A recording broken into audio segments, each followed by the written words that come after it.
I think I think we will see probably well-established a network of these new, partly not-for-profit news models that think, it's a little bit like public radio and, public television in a way. And I think they'll, a model maybe where they have members and much more philanthropic support, foundation support than they do now. Because when you think about it, a lot like public radio and public television, journalism has these public good elements to it that that not anybody particularly can capture. So I think I hope what will happen with some of the work that's being done is the universities and the high schools through their programs will stay in this, and it will have our dream is, as Clark stated in our recent strategic planning document, we want to make access available to every student, young person in Chicagoland to have this kind of quality high school or college media and journalism experience. Learn about news media if they're interested in getting the training in journalism. We think that'll be good, and everything that I see from working with great people like at Columbia is there's a real commitment to that. And,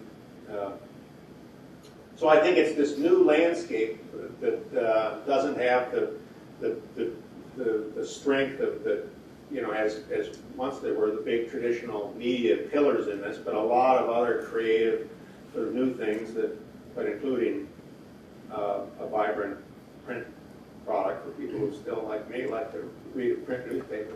Yes? Hi, I'd like to thank the foundation for running programs such as the donations for Katrina, because that was where I donated to for Katrina when it first came out as a disaster. And I was wondering if the foundation and or the Tribune had done any sort of surveys of particularly young people to see when their interest in internet media dropped off and developed into print media, because that does seem to be a trend. They become interested in these electronic devices, and then they become more interested in dealing with real people and real things. And I was wondering if any surveys had been done to assess that. Well, that's a great question. I know there's been research done on that. Clark might be able to speak to some of that. What we are seeing, though, too, is that some of these habits may not change with a lot of the young people, and it may, it used to be, I don't know if you remember hearing this, was that there was the life cycle of media consumption, and that, it started out kids didn't read the paper, but the paper might be in the house, and then when they got out of school and settled down and had to pay a mortgage or do whatever, become adults, they took on things like reading the paper, and that then grew and lasted for a lifetime. What I'm fairly confident about is if we do a lot of these programs right, that they'll be committed news consumers. I am really much less certain that this new generation and then the next one are ever going to want to spend a lot of time with paper.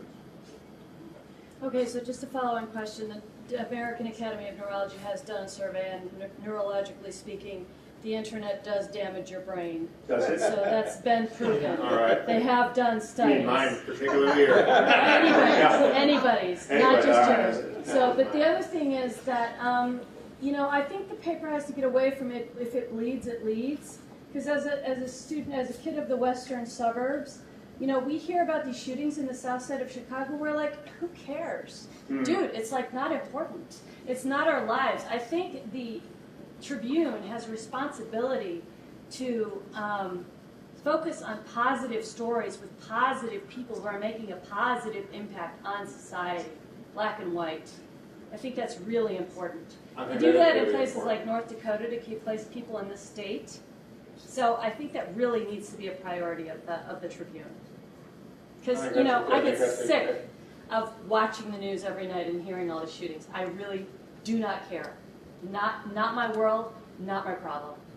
Yeah, and you think, too, there is a difference in the bleed it leads tendencies of some of the broadcast news channels versus some of the print. At least in my experience, you get a bigger dose of that watching the Sure, but local it's still in news. the print media, and I think Yeah. it's too much. It's Yeah. way too much. Point well taken. Yes, sir. What, if any, is the future for selling content for money? And if not, what is going to happen to all the foreign bureaus? Are they all going to go the way of the Tribune? Well, that's a great question, and that particular one focused on paid, how you get people to pay for content is one for I wrestled with that for 20 years to try to find a model, and I'm afraid in what at least recently what largely happened was all the media companies in their rush to build audiences and get out on the internet taught the world that content is supposed to be free. And that's a hard bell to unring. And but there are a lot of people trying. The one big counterexample has been Wall Street Journal's ability to sell subscriptions. But general news has been much harder. Partly because a lot of the lead on it, like the bigger ones, some of the New York Times and Washington Post had stayed pretty committed to free. So you run into that problem as well. In a world of all free, then you put up a paywall, and guess what? People go to somebody else's store where the candy's free. And I don't think that's over yet, though. I think you read about Murdoch trying to try some things where he's going to move more to pay. I think that may be a key thing. The other thing you see, and it was interesting in some of the things I've been reading about how the journalism schools are approaching these now, is for individual writers and content producers to take some responsibility for being their own business or their own brand. So there's this model where you may get to where it's much more of a sort of freelancer-based and syndication model, and maybe partly advertising supported, or maybe people buy subscriptions where somebody like a Huffington or somebody, her stuff is free, but if you build a name and a brand and get enough people coming to you, you can support yourself. But it's been just a real dilemma. Maybe one more. Well, comment for the person who asked about their son who's in journalism school. I heard from Kellogg professors that they want students to be much more generalists, that they have to be good not just at writing and editing, but they have to do the graphics and the content, and they have to do every skill, the media skills. Absolutely. That's a major theme, and all multimedia and cross-training and doing those things. One of the lessons is you don't know where you're going to end up or what the media is that you're going to. So a generalist, the facility to think smartly about how things are changing and adapt to them is going to be really key. Well, thank you all again. I love being